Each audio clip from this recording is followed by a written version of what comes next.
Hola, ¿qué tal muchachos? Soy Juan Meneses y en este caso vamos a hacer la resolución de los problemas de habilidad matemática del año 2022-1. Recordemos que en ese entonces eran 15 preguntas, actualmente son 10 del curso de habilidad matemática. Así que en este caso vamos a desarrollar esas 15 preguntas en este video. Recuerda que este examen corresponde al área D de la San Marcos. Así que vamos a comenzar.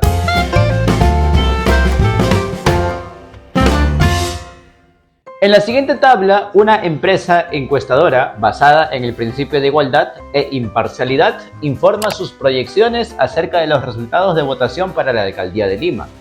Acá tenemos los candidatos. Nos muestran 4 candidatos y otros adicionales que no sabemos cuántos son. Puede ser que solo sea 2, 3, 4 o incluso puede ser 10, 20, 40, no sabemos.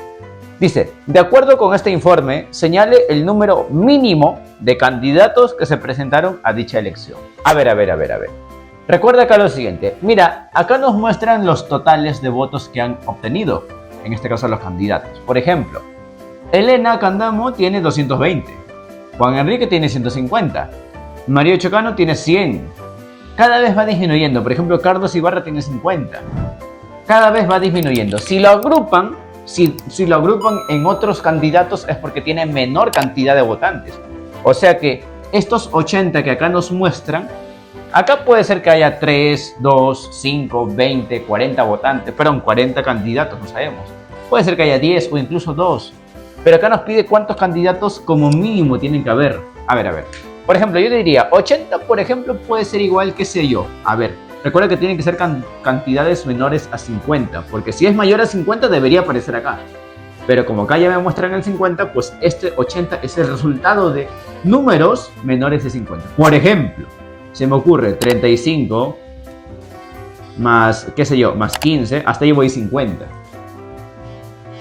Más 20, hasta ahí voy 70.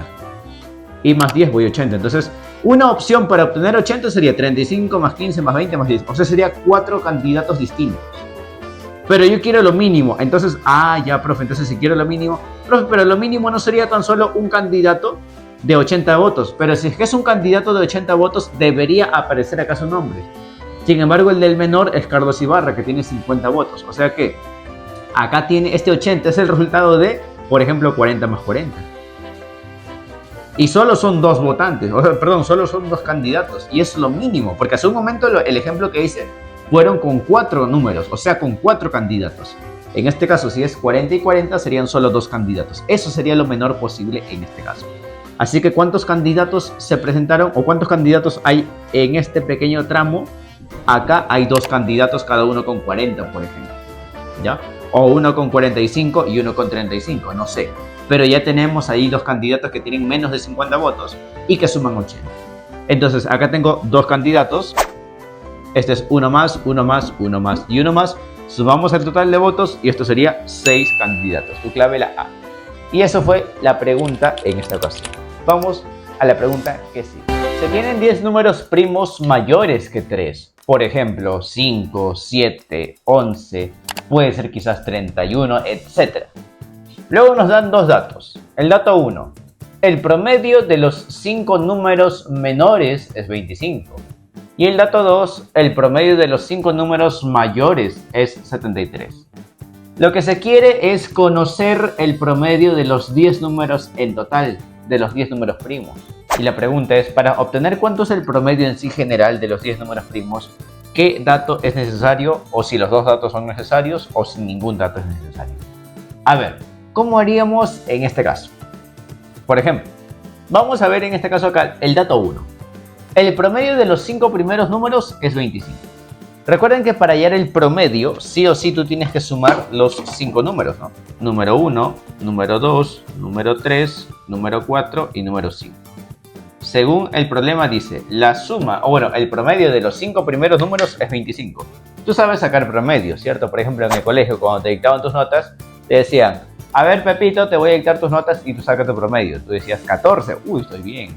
Luego te empezaban a decir 11, 04, 07 y ahí sacabas tu promedio, ¿no? ¿Qué hacías para sacar tu promedio? Sumabas todas tus notas, o en este caso sumamos los 5 números, y se dividía entre la cantidad, ¿cierto? Y tú querías que sea mínimo 10,5 el promedio, para que pases con 11, ¿no? Pero bueno, en este caso sería sumar los 5 primeros números y dividirlo entre la cantidad, que sería 5. Y según el problema dice que este resultado es 25. ¿Está? Eso es lo que tenemos en este caso.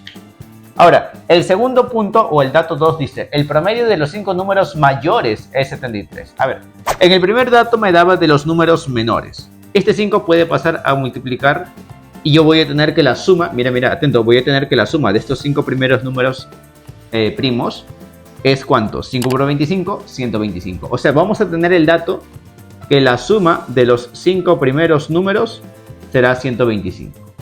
Pero tengo la pregunta, con este primer dato ¿se puede sacar lo que nos pide? Lo que nos pide, recuerda que es el promedio de los 10 números primos. Y para sacar el promedio de los 10 primos, no solo hay que sumar los 5 primeros, hay que sumar los 10 números.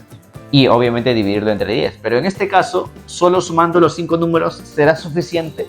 No, no es suficiente solo sumar los 5 primeros números, no. Para ello, en este caso, sí o sí es obligatorio conocer el dato 2 o realizar el dato 2. Dice, es el promedio de los 5 números mayores.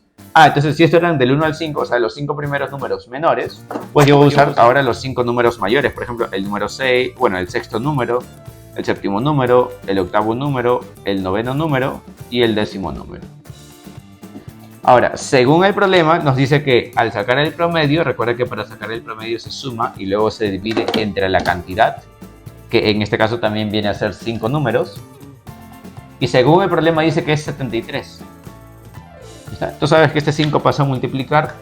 Y acá ocurre algo interesante, porque así yo voy a saber acá cuánto es la suma de estos 5 números mayores. Recuerda, la suma de los 5 números menores era 5 por 25, 125. Y la suma de los 5 números mayores primos de este problema sería 5 por 73, que si lo multiplicamos eso sale a 365. Y ya.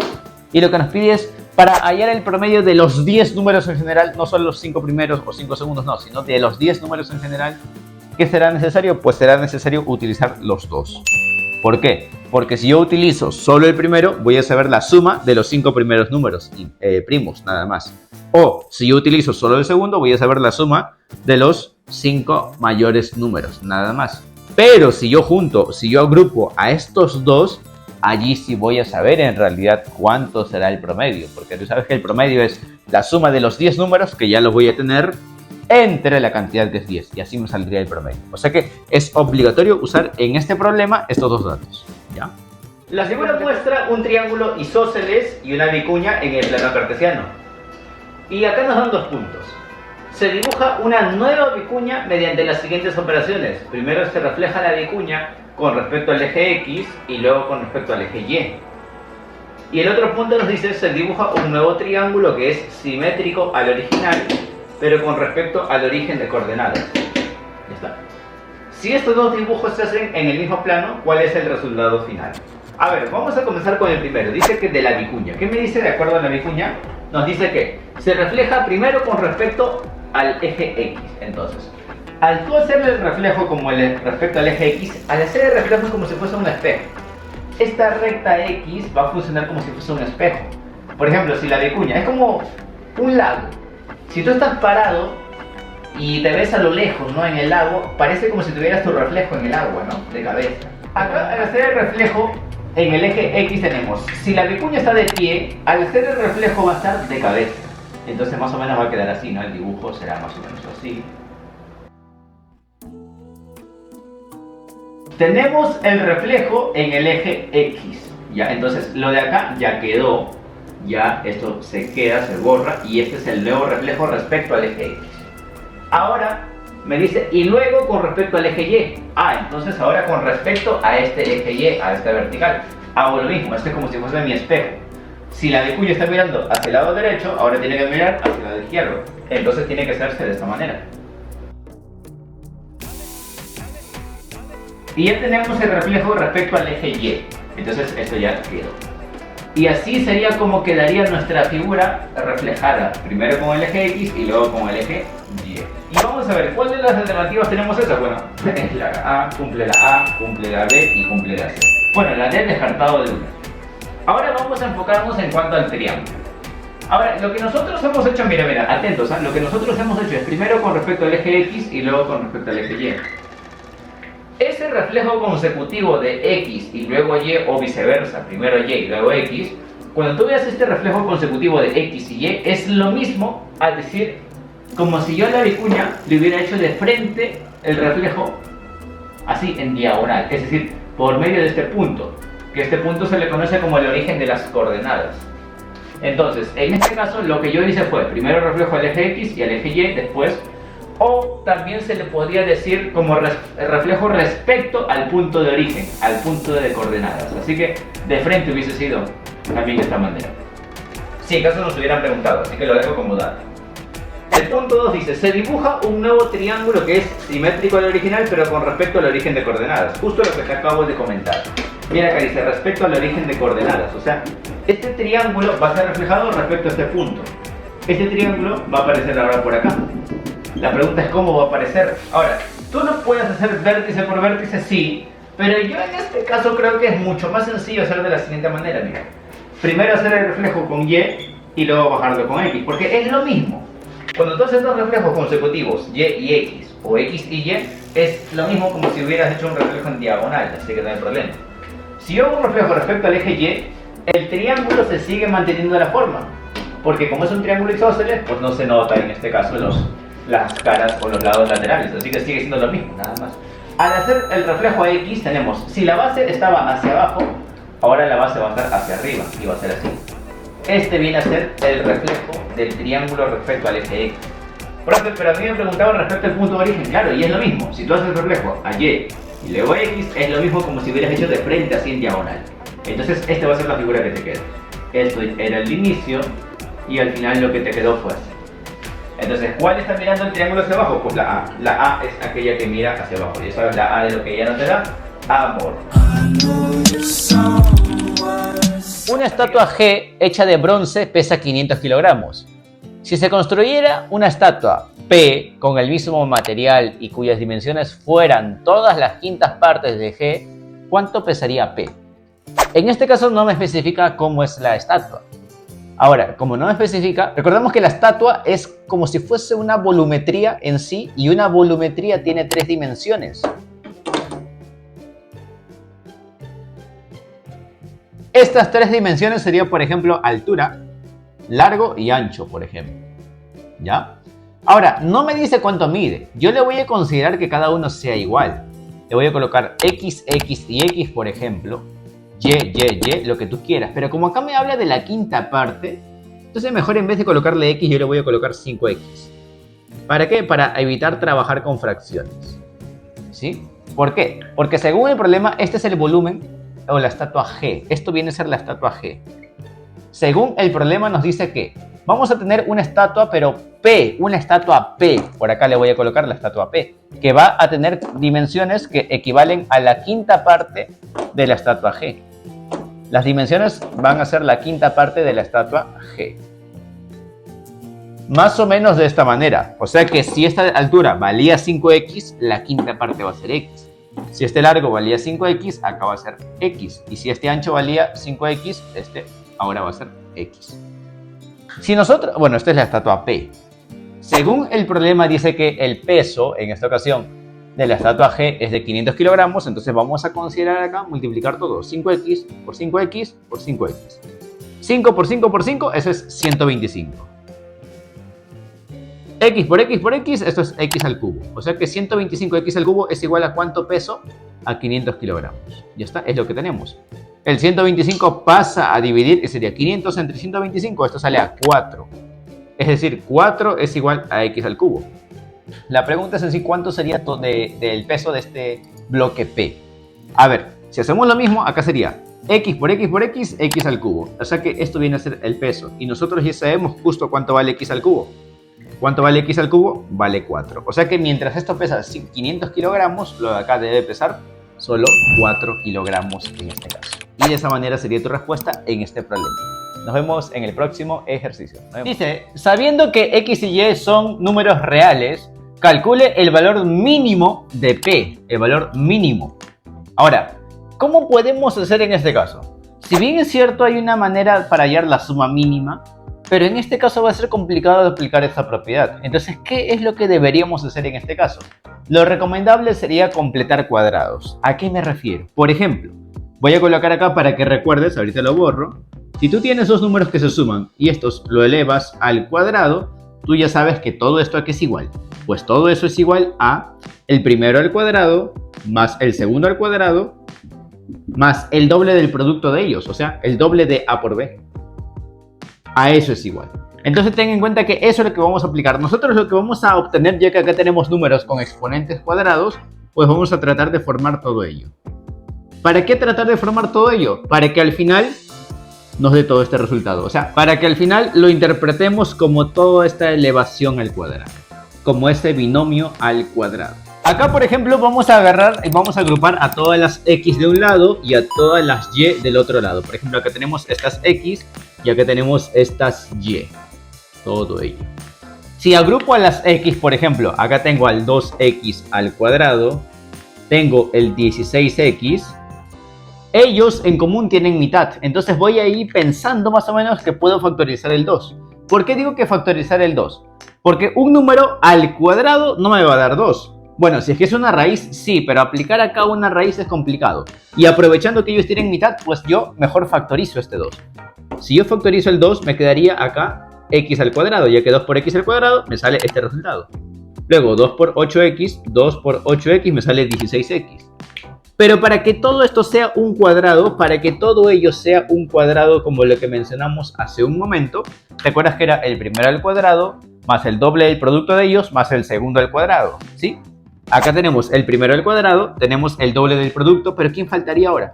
Pues el que falta es el segundo al cuadrado. ¿Y cuánto debería ser ello? Mira, si el primero es x, sería x al cuadrado.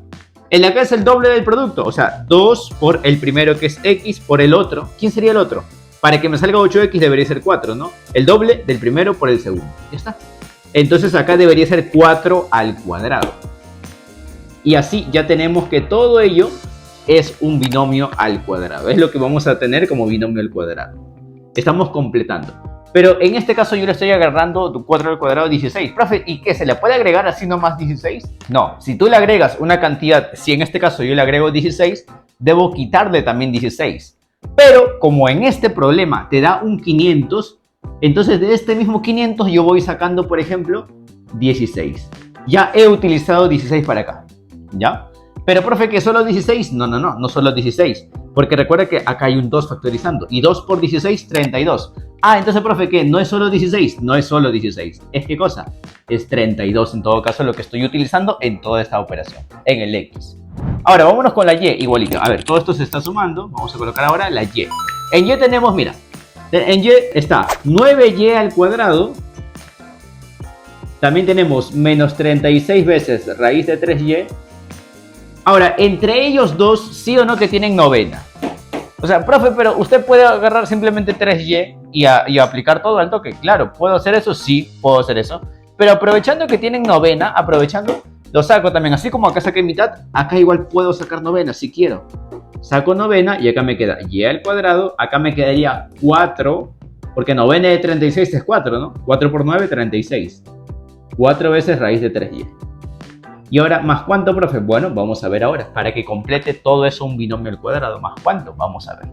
Recuerda que es toda esta operación es lo que tenemos que sacar desde un binomio al cuadrado.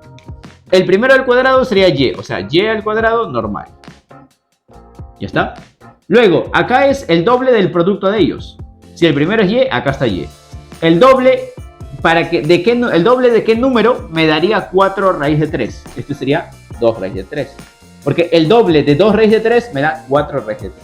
Ah, entonces, ¿qué, profe? Acá tiene que ser 2 raíz de 3 al cuadrado. Correcto. 2 raíz de 3 al cuadrado. Y así, ya tenemos en todo caso toda nuestra operación tal cual.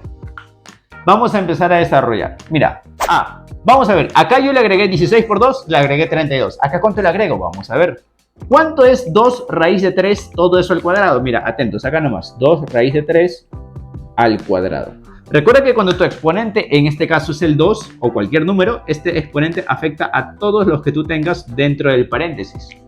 2 al cuadrado, esto es 4. Raíz de 3 al cuadrado, eso es 3. O sea que simplemente 4 por 3, esto es 12. O sea que todo este numerito va a ser 12. Todo este va a ser 12. Pero, profe, ¿qué? ¿Solo utilicé 12? No solo 12.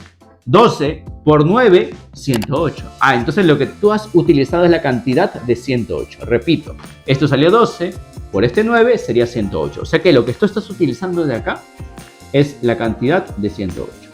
Entonces, hasta el momento hemos utilizado 32 y 108. ¿Ya? Ahora, ¿qué nos quedaría? Nos quedaría así. 2 por toda esta operación lo voy a colocar como si fuese x más 4 al cuadrado. Todo eso es igualito. Más, vámonos con el segundo.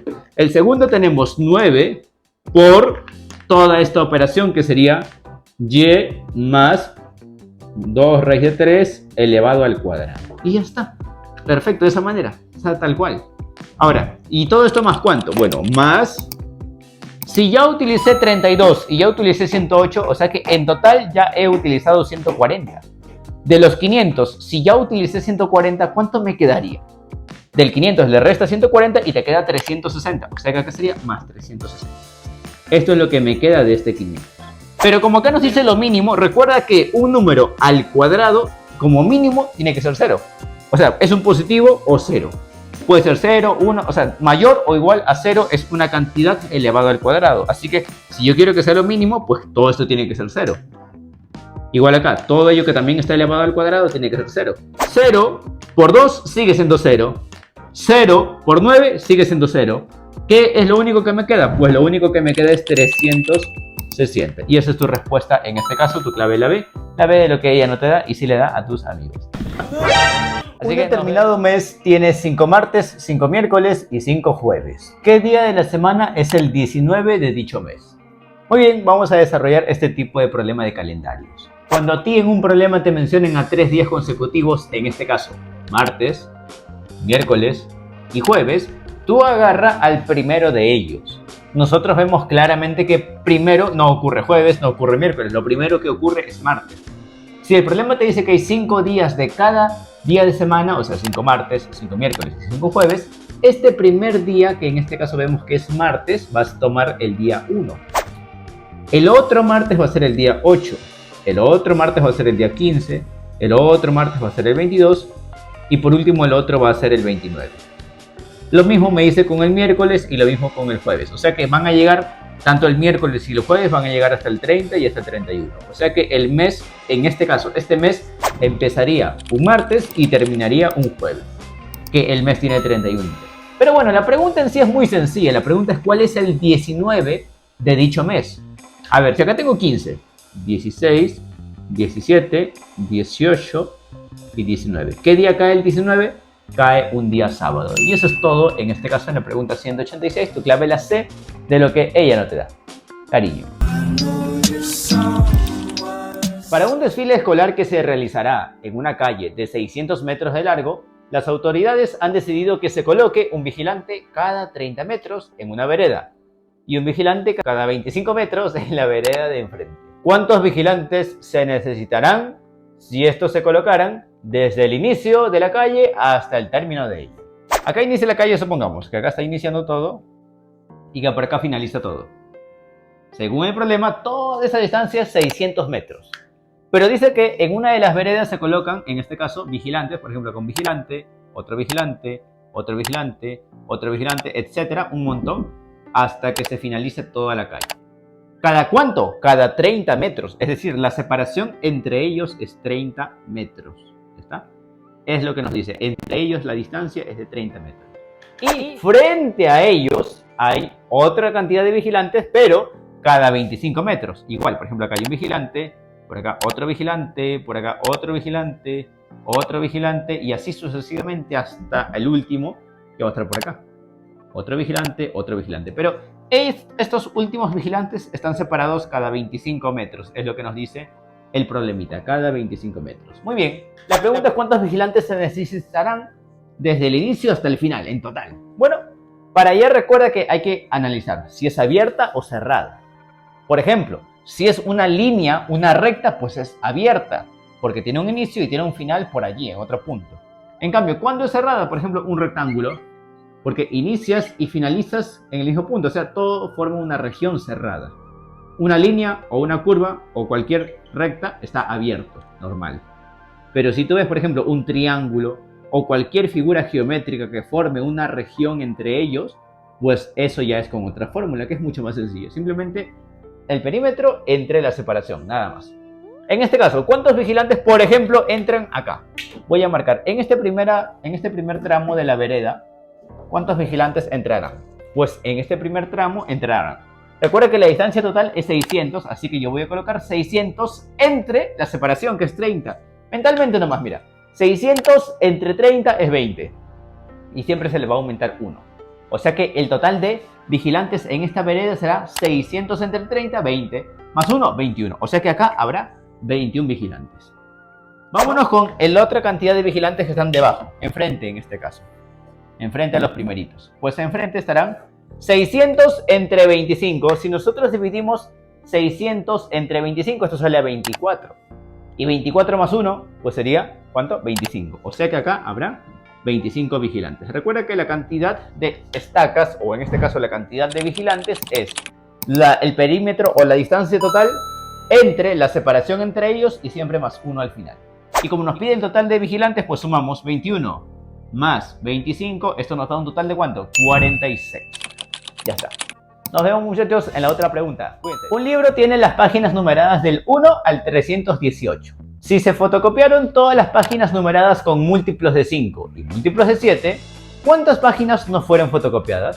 Para ello hay que recordar cuántos son múltiplos de 5 y obviamente cuántos son múltiplos de 7. A ver, si tú al 318 lo divides entre 5, ¿por qué entre 5? Para saber cuántos son múltiplos de 5. A ver, si lo dividimos, esto sale a ¿cuánto? A 63, coma y tanto. Eso significa que hay 63 páginas que sí o sí son múltiplos de 5. Hacemos lo mismo ahora para saber la cantidad de múltiplos de 7. Hago lo mismo por acá. 318 entre 7. Y si lo dividimos, esto sale a ¿cuánto? A ver, a 4, 5, coma y tanto. 45, coma y tanto, en este caso es lo que va a salir tu respuesta. Pero la pregunta es, ¿cuántas páginas no fueron fotocopiadas? Mira, ¿qué ocurre? Tú dirás, profe, 63 páginas múltiplos de 5 sí han sido fotocopiadas y 45 páginas múltiplos de 7 sí han sido fotocopiadas. Profe, en total la suma me da 108. ¿108 viene a ser la cantidad de páginas fotocopiadas? No. Aparentemente sí, pero no. ¿Por qué? Te voy a colocar solo un ejemplo, el 35. Te das cuenta que el 35 es múltiplo de 5, pero a la vez es múltiplo de 7. O por ejemplo el 70. Es múltiplo de 5, pero a la vez también es múltiplo de 7. Entonces nosotros en esta ocasión hay que sacar un mínimo con un múltiplo a estos múltiplos, a estos números que son el 5 y el 7. En otras palabras, si quieres lo multiplicas. 5 por 7, 35. Entonces cada 35 páginas van a ser múltiplos de 5 y múltiplos de 7. Cada 35 páginas. ¿Y cuántas veces ocurrirá eso? Pues hacemos lo mismo. Dividimos 318 entre 35. Y si lo dividimos de esta manera, pues esto sale en total ¿cuánto? 9, y tanto. Entonces hay 9 páginas que se estaría repitiendo para ambos. Entonces, ¿qué voy a hacer? Voy a sumar estas cantidades. 63 más 45, esto me da un total de ¿cuánto? 108. Pero le voy a quitar este 9. Entonces, al 108, quitarle el 9, lo único que voy a tener es 99, ¿cierto? ¿Por qué le quito un 9, profe? Porque este 9 se está repitiendo tanto en el 5 como en el 7. Entonces, basta con quitarle ya sea al 5 o ya sea al 7. A cualquiera le puedo quitar. Entonces, repito, la suma es 108. Menos los 9 que se repiten, le quito solo un 9 nada más. Listo. Así que sería 99 páginas que son múltiplos de 5 y también son múltiplos de 7. La pregunta es, ¿cuántas páginas no fueron fotocopiadas? Recuerda que el total de páginas es 318. Por lo tanto, tu total de páginas no fotocopiadas sería de la siguiente manera. 318 menos las 99 que sí cumplen con la condición que te dice. Y esto nos da un total de ¿cuánto? Esto nos dará un total de 219. Entonces existirán 219 páginas que aún no han sido fotocopiadas. Tu clave la A de lo que ella nos da. Amor. Nos vemos en el siguiente problemita. Para encontrar las coordenadas del movimiento de dos cuerpos, se debe hallar el valor numérico de a al cuadrado más b al cuadrado. Sí, para resolver el problema se toma en cuenta los siguientes datos, 1 y 2. ¿Qué información de la ofrecida resulta necesaria o suficiente? Recordemos que lo que a nosotros nos pide es a al cuadrado sumado con b al cuadrado. Para eso hay que saber cuánto vale a y cuánto vale b, o al menos la suma de ellos, o el producto, que sé yo. En este caso, con este solo dato, solo con la suma no puedo hallar en sí. Uno dirá, pero profe, no, el cuadrado es 81, y eso no es lo que te pide 81. No, porque recordemos que es diferente. Voy a colocar acá la diferencia. Por ejemplo, a más b a todo ello al cuadrado es diferente a decir a al cuadrado más b al cuadrado. Es diferente, ojo. Por ejemplo, lo que tú tienes acá, que es un binomio al cuadrado, ¿a qué es igual? Es igual al primero al cuadrado más el doble del producto de ellos, o sea, 2 por ¿quién? Por AB, más el segundo al cuadrado. A eso sería igual, no a lo que te dice acá, no, sino a esto sería igual todo ello. Pero, profe, entonces, ¿qué hago? Lo que sí me interesa es esto, tal vez. Con esto sí más o menos puedo hallar, porque mira, tú tienes diferencia de cuadrados. Profe, pero es lo opuesto. Claro, pero tienes diferencia de cuadrados. Y tú dices acá lo siguiente. Si yo tengo la diferencia de cuadrados, por teoría uno se acuerda y dice, la diferencia de cuadrados es igual a la suma por la resta. Correcto. Y según este dato, sale 9. O sea que hemos llegado a la conclusión de que la suma por la resta vale 9 en esta ocasión. Pero dime, ¿con solo esta información yo puedo saber cuánto vale ello? No, porque sé que a más b por a menos b vale 9, pero no sé cuánto es la suma, no sé cuánto es la resta, etc. ¿Qué puedo hacer en todo caso? Pues para ello me tengo que ayudar sí o sí de ello. Porque acá me da la suma. Si acá me dice que la suma es 9, tú lo reemplazarías, así como ella te reemplazó. Igualito, lo reemplazas. A más b, 9. Si esto es 9, para que el producto también me dé 9, acá tiene que ser 1. Y allí recién voy a saber, o sea, con ayuda de los dos, voy a saber en sí cuánto vale A y cuánto vale B. Porque si la suma es 9 y la resta es 1, ¿cuánto tiene que valer A y cuánto debería valer B? Pues A tiene que valer 5 y B tiene que valer 4. Porque así la suma sí daría 9 y la resta sí daría 1. Y 9 por 1 sí nos da 9 en este caso. O sea, con la ayuda de los dos, en esta ocasión, se puede saber cuánto vale a al cuadrado, que sería 25, más b al cuadrado, que sería 16. La suma sería 41. Pero para ello tuve que necesitar sí o sí la ayuda de ambos. ¿Ya está? La pregunta es, ¿qué información es suficiente o necesaria? Pues es muy necesaria aplicar ambas, la 1 y la 2. O sea, ambas informaciones son necesarias. La C de lo que ella no te da, y si le da a tu compañero del salón, el que se sienta al costado tuyo. El cuaderno. Nos vemos en el siguiente problemita. En el siguiente gráfico muestra el volumen de extranjeros que ingresó a nuestro país, así como la variación de actos delictivos durante el año 2017.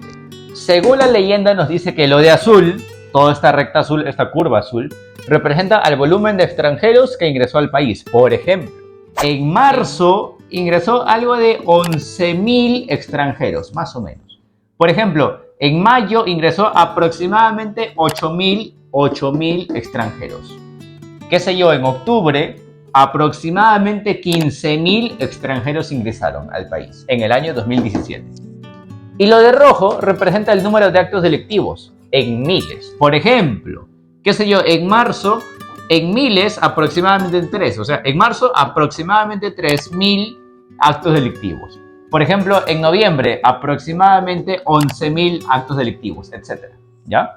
Ahora, la pregunta acá es, a partir de la información del gráfico, lea los enunciados y determine la alternativa correcta. Por ejemplo, la primera dice, si aumenta el número de actos delictivos, ¿disminuirá el flujo de extranjeros en nuestro país?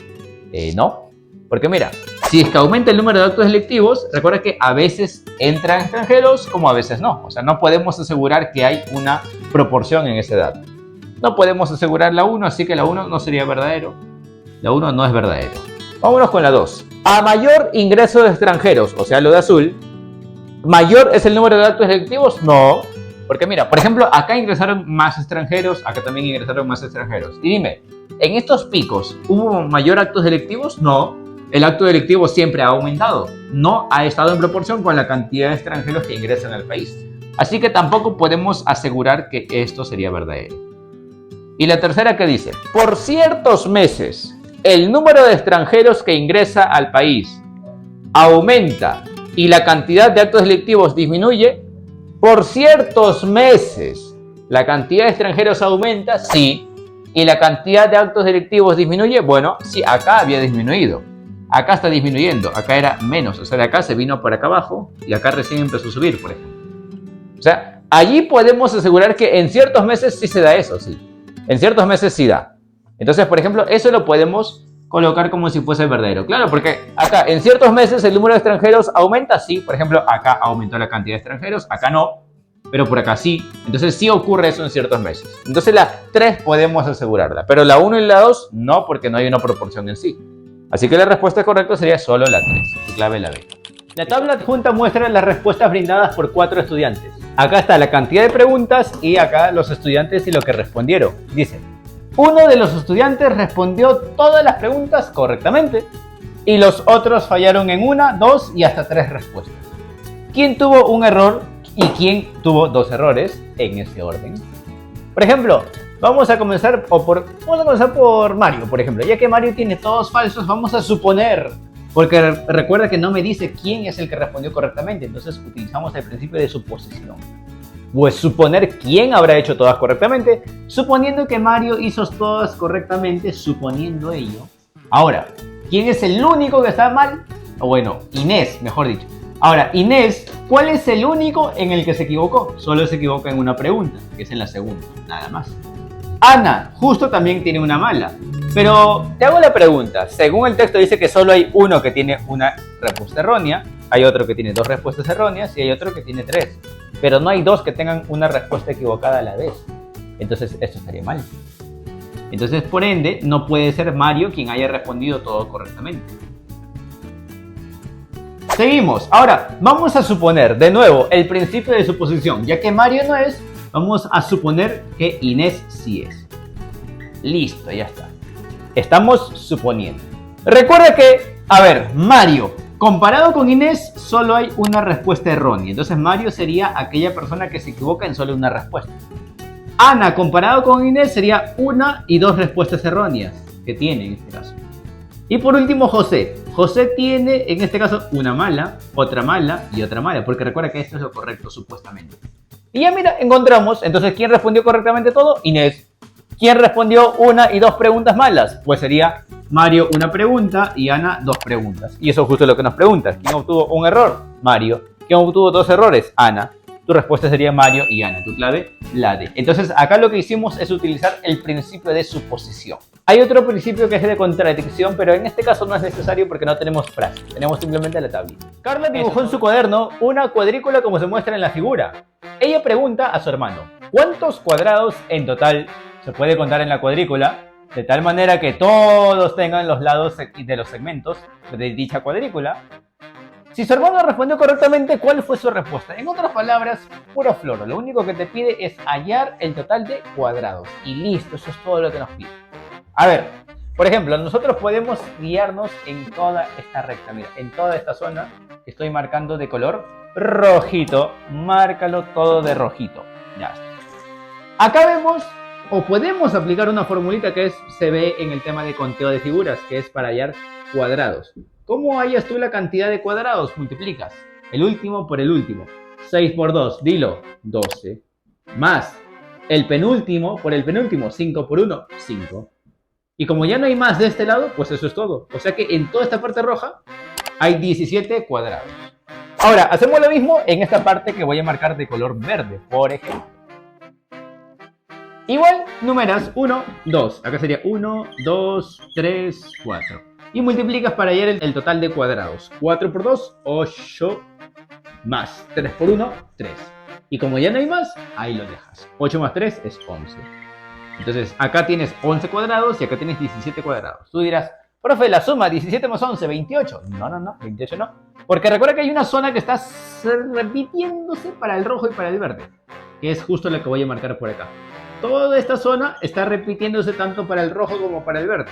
como es una figura chiquitita, lo podemos contar manualmente. 1, 2, 3, 4. Y todo 5. O sea que hay 5 cuadrados que se estarían repitiendo. Por ende, a la suma que nos da 28, hay que restarle 5. Y 28 menos 5, sácalo al toque, tu clave la A de lo que ella no te da y si le da a su amigo. Amor. En una urna no transparente hay bolillas idénticas en tamaño y peso.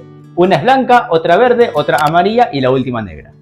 Abel, Boris, Carlos y Daniel extrajeron cada uno una bolilla. Al ser interrogados contestaron lo siguiente. Abel dice, yo tengo la bolilla blanca. Boris dice, yo tengo la bolilla verde.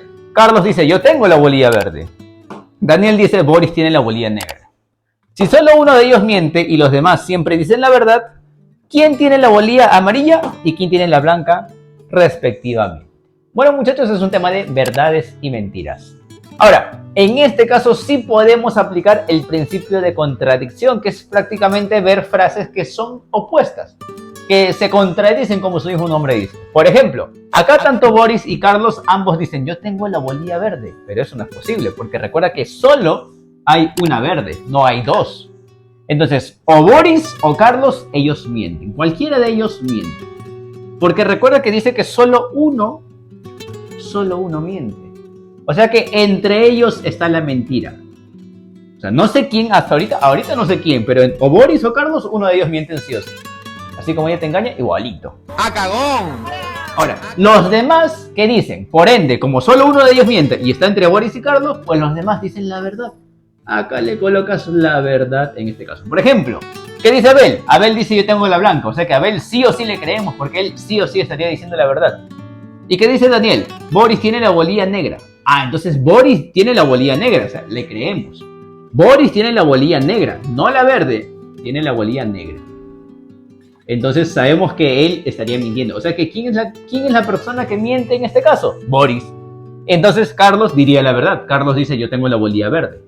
Entonces ya hemos llegado a la conclusión siguiente. Mira, el que miente es Boris. Pero aquí me preguntan, ¿quién tiene la bolilla amarilla y quién tiene la bolilla blanca? A ver, la bolilla blanca sabemos que lo tiene Abel.